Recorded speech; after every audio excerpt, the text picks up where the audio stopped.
Now, this next title is actually a sequel, and both of the titles have actually created a legacy in the roguelite genre. The first one came out in 2013, paving the way for the sequel that is now in early access. The Rogue Legacy games hold a dear place in gamers' hearts, featuring hilarious writing, blind rage-inducing action, and each generation of knights and dames getting stranger and weirder as they pass. Next up, we have Gordon McGladdery from A Shell in the Pit, who is responsible for the soundtrack in Rogue Legacy 2. He'll be going over how a boss fight gets implemented into the game. Up to you, Gordon.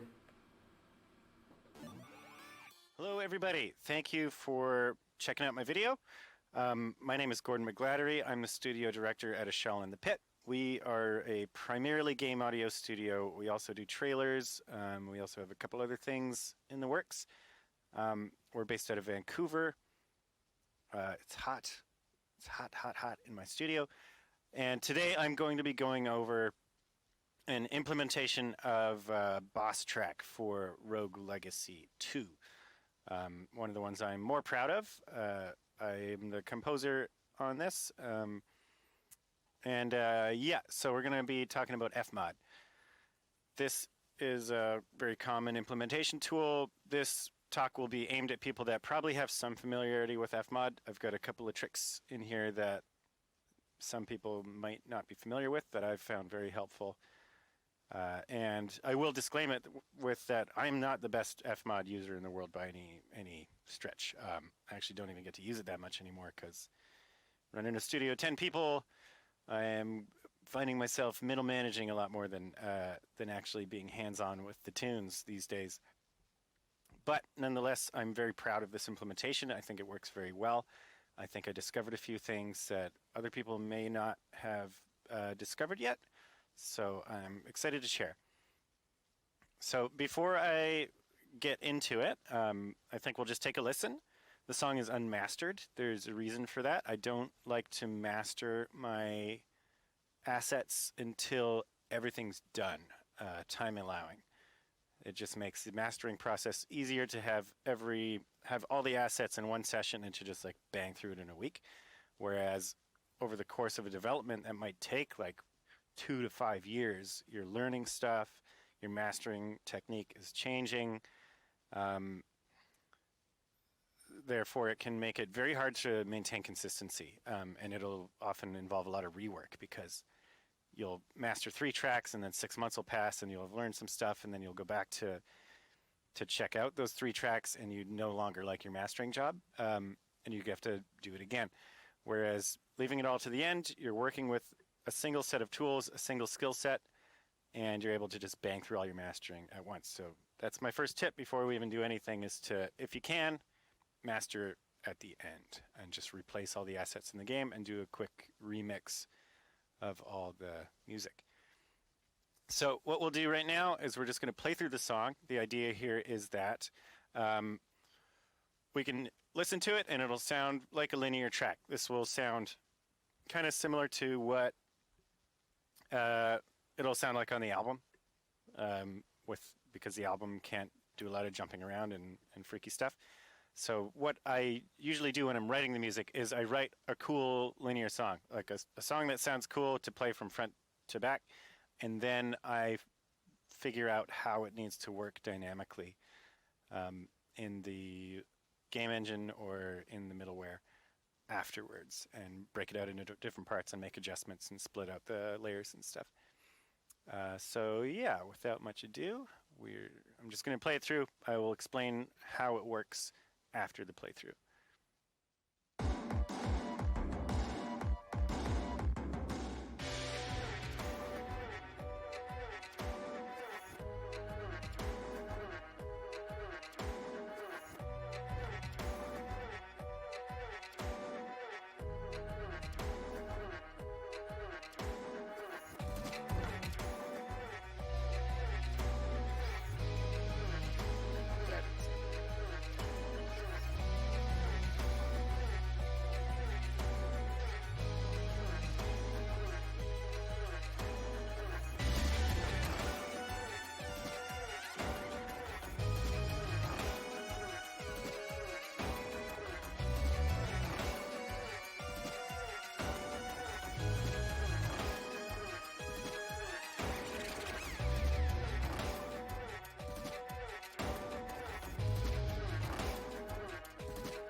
bit of a junkie in there, but can't always be perfect.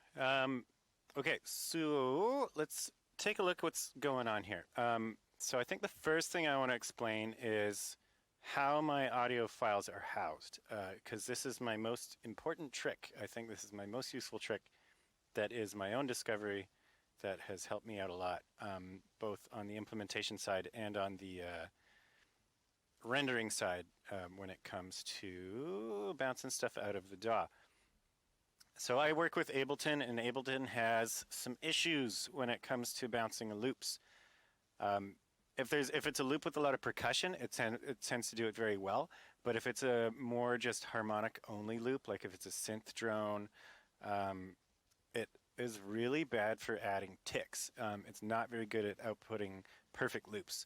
So I've discovered that with FMOD, I am able to not have to do that, just not have to export loops out of Ableton whatsoever. So what I export is files that they're just one shots really, and then they'll finish up, and then I just let them have a nice tail on them, and then I put them in these nested events. So if you right click and you go add event instrument, that gives you a nested event, and you can put audio files in that. There's lots of stuff you can do with that, but I'm using them very simply right now. So what I do is I put them in a nested event. I make sure that the nested event has a ADHSR on it, so that it starts with zero attack, but that it has a little bit of a release. And the reason I want it to have a little bit of a release is because I want it to re-trigger. So the way the nested events work, so what's driving the track forward are these loop brackets. I'm going to talk about that more after I explain these nested events. In FMOD, if you have a nested event and you have it straight to the end of the loop bracket here, it will not re-trigger. So it'll only play the sound inside here once, and then when it loops back around, so it hits the end of the blue bracket, goes back to the beginning, not for this one, but for say this one,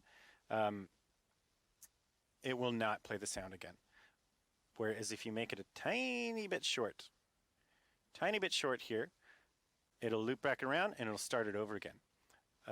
And putting the release on here means that it'll let the sound finish.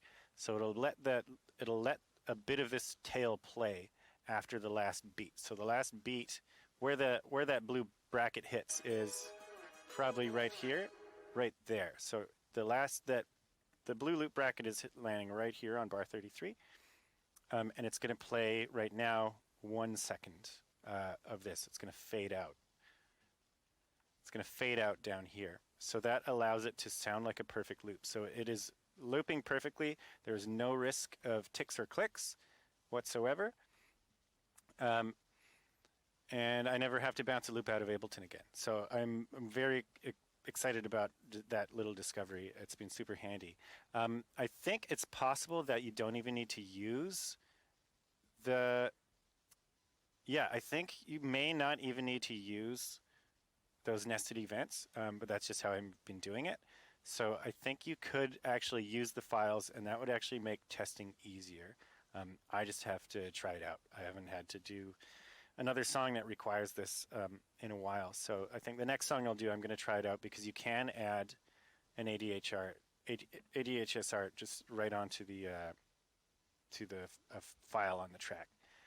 So that might make it actually quicker, because when I drop the cursor in the middle of an event, it starts the event at the beginning.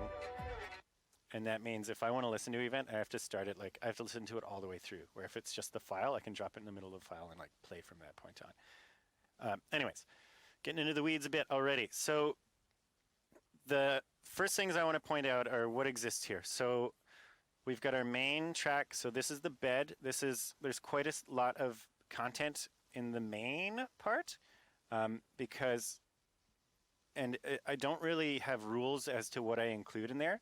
The only rule is that the main bed is not contributing to dramatic progression. It stays the same throughout the entire song. Whereas all the other tracks are doing something to contribute to dramatic progression, or they are one-shots that I only want to play once, that I don't want to repeat if it loops over again.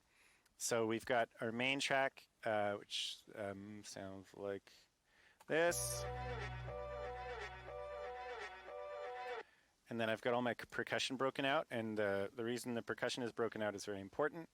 Mainly in this song specifically, the percussion is really what's driving it forward. A lot of the other stuff is quite repetitive, and the percussion is what's making it evolve the most.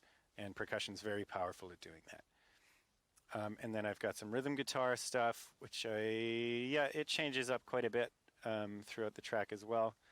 I wrote this song a long time ago, so I'm going to be a bit rusty on some things. And then I've got some leads. I've got 2 tracks of leads. And you'll notice with these ones that they go all the way to the end because I only want them to play once. So they go all the way to the end of our loop brackets so that when they come on, they play once. Because if you got a loop going and then it plays the same solo every time, it just becomes a very obvious loop. And then I have some crashes. I like to break out my crash cymbals because they're the best way of covering up maybe a bit of an awkward change. I like putting crashes on every new section that we're going to. And they also go all the way to the end because I don't want them just repeating every time. Now, the main thing in a regular playthrough, so our playthrough that we just listened to, that was like how long it might take an average player to beat the boss, in my estimation. So we'll notice up here, everything is being controlled by one parameter. That's one of my biggest tips, is that you use as few parameters as possible. And this is not an FMOD specific thing, this is kind of a developer relations things. The more parameters that you are adding, so how this works is that this is a value. I can do stuff with the value to make things happen within FMOD. All these brackets and tags and everything, they all are tied to this value. So you can see boss health down here, you can see boss health up here. They all have value information in them. And when I deliver the song, I tell the developers, okay, so I've got a lot of stuff that's being driven by this boss health parameter, and it starts at 1.00 and it goes to 0. And that's all they really need to know. And I say like 1.00 means boss is at full health, 0 means boss is dead. And you'll see if you go watch some FMOD tutorials on YouTube, I've consider a good signifier that the tutorial is made by somebody, but maybe not a lot of experience, that is actually making the tutorial to gain experience or to get gigs. If they have like 12 parameters across the top of the screen here, because that's more work for your developer. They have to manually go in and tell the game engine what to do with this value, whereas not whereas anything, it's just like they have to do stuff. So every parameter that you add is more work for your developer, and your goal should be to not be adding a bunch of work for your developers. So use the tool set that FMOD gives you to do as much as you can with as little work handoff to your developer as possible. And FMOD's super powerful that way. There's loads that you can do with this toolbox that you've been given. And that's the best way to look at it as well, as there aren't like right and wrong ways necessarily to do things in FMOD, but it's like Hitman. Like there's a lot of ways to beat the level, and it's really fun that way as well. So the components here these are transition regions. So these regions will tell the playhead, this thing, to go somewhere based on a parameter. And so all of these green ones here, what they're doing is creating an airtight system for this. So I don't want I'm just going to turn the master down because I'm going to start playing some stuff and talking over it. So I don't want this playhead to ever get lost. So what we just played through is an average player's playthrough. I also have to accommodate for players that take a really long time, intentionally or unintentionally. People like to break games, and especially people that like games that like Rogue Legacy. It's a difficult game, and it attracts speedrunners, and it attracts just very skilled players. So I have to accommodate for that. And what these do is they make sure that every single section of music can jump to the win part at the end. So the win part at the end is, so if I could just play here and I go straight to 0, jumps to that. So I want to make sure, I actually just noticed a bug. I'm going to have to fix that. So the music kept playing there after I went to win. So I just caught a bug in my thing. So the goal here is that the player can beat the game. Oh, hang on a sec. So the player can beat the game in or could beat the boss in 5 seconds, and the playhead isn't going to get lost somewhere. It's not just going to be like playing music for no reason. I'm going to try that again.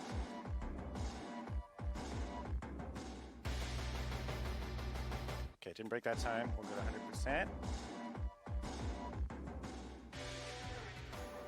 Boss is dead.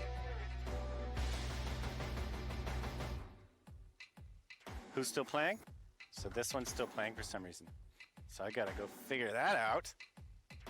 Oh, you know what it is? There's no ADHSR on it. Troubleshooting in real time.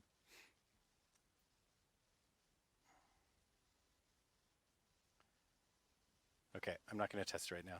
We're not working. We're doing a talk. So you want to create an airtight box, basically. So we don't want what just happened to happen. We don't want the cursor to get lost. So, and that's also a good. This is a good time to explain. So let's test it again, because I can explain what's different between FMOD and traditional DAW like Ableton or Pro Tools or Reaper. So we've got our main cursor here. And then you can see we've got all these other cursors that are playing inside these nested events. So it's like running on multiple timelines, which can take a while to wrap your head around, but it is super cool as well. Let's see if I fix the problem. Yeah. Okay, so I fixed it. So that's cool. I'm not going to get deep into explaining that because it's just kind of hard, and you just have to play with it to figure it out. So I've got these things. My green guys here, they shoot. Their only job is to shoot everything to this win tag. So you beat the boss. So you can beat the boss in 5 seconds, it'll go to the win tag. You can beat the boss in 30 minutes, it'll go to the win tag. And it's not going to get lost anywhere. It's not going to be playing music for no reason. And then the main thing that's driving the music forward in a regular playthrough is our loop brackets here. And so we can see that the loop brackets also are using the boss health parameter. And as we progress, the boss health gets lower. And what this means is that these are going to continue looping until the health gets. So this one that we have highlighted here, 80 to 1. I'm not going to say the decimals. I'm just going to pretend these are percentages. So 80% to 100%. It's going to keep looping as long as this. You can see that white bar here. As long as this is within this bracket, it's going to keep looping this section. I'm going to just use the intro.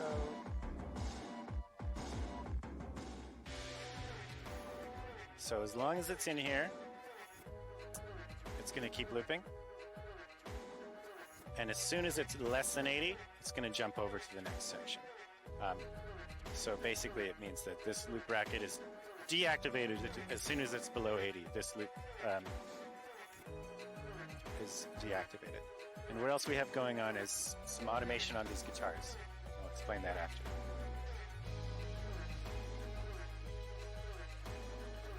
So we went below 80, we're moving on to the next section.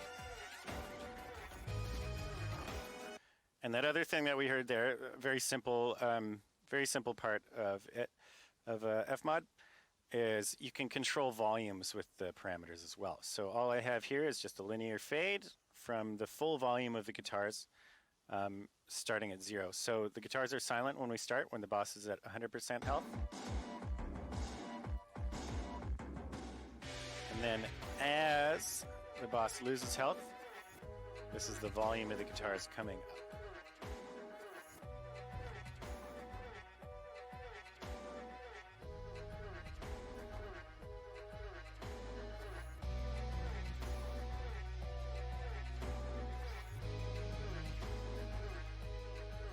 And then it's at full volume, and that track will just stay at full volume for the rest of the song. Yeah, nothing too fancy, but effective. Probably one of the most effective tools.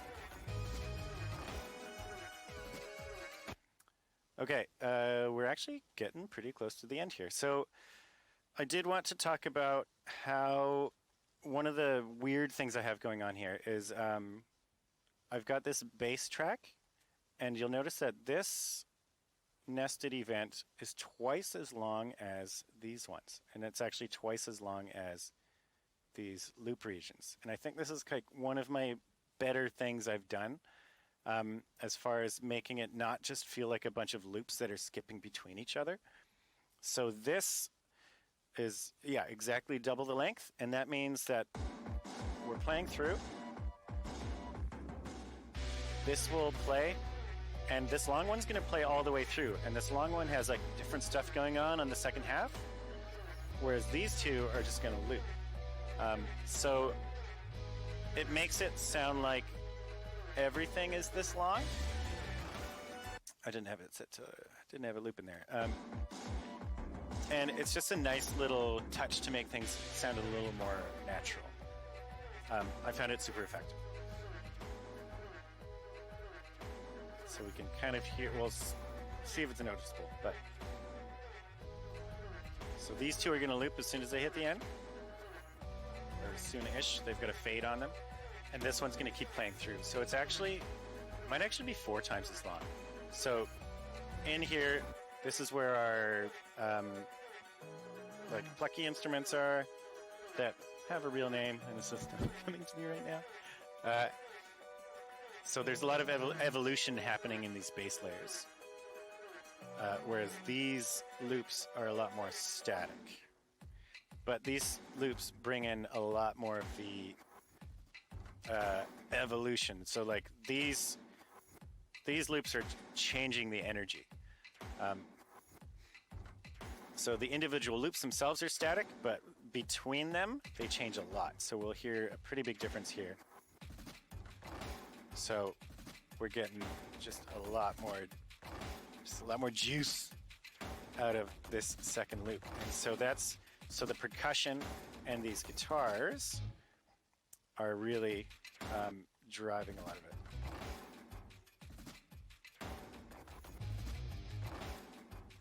So if we jump over to the next one, and then in between them, I have these transition sections as well. And they just make it smoother to jump from one to the other. There's a lot more of the content is actually in the bass there. But we'll hear probably, we're back to the original perk, but we've got a lead happening. And yeah, okay, so the other thing to note, these are transition tags. They do the same thing as these transition regions, but they're only applied to a singular point. So they will only play at this point, whereas these ones are set to play they're set to check. They're checking every quarter note to see if the health has gotten to 0. So it's set to quarter notes, it's checking for 0 every quarter note. These ones only check when they are touched by the playhead. And so these are another part of the sort of airtightness. So I want to make sure, so if we are working with, so again, if we're working with a speedrunner who's not a speedrunner that's beating it in 5 seconds, but is maybe beating it, faster than average, we can play through our first loop here, but say they're moving quite quickly, and they're getting the boss down to like 20% health, or let's say they're getting 35% health. That's gonna jump us straight over to break 2. So right here, so break this transition marker was like, hey, we're below 40. We need to jump to break 2.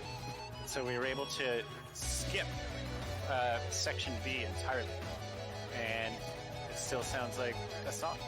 So I think that's a cool thing. And it's just that airtight thing that we're going for. And yeah, I think we're done. If there was, I'm sure like there are questions and stuff. Feel free to message me on Twitter if there were things you missed, or if you just want to say hi. I am at ASITP_Gord at well, no, not at anything. That's just me on Twitter at ASITP_Gord. So yep, hit me up, and I think that's it. Thanks for watching, and I hope you enjoy the rest of the videos. See ya.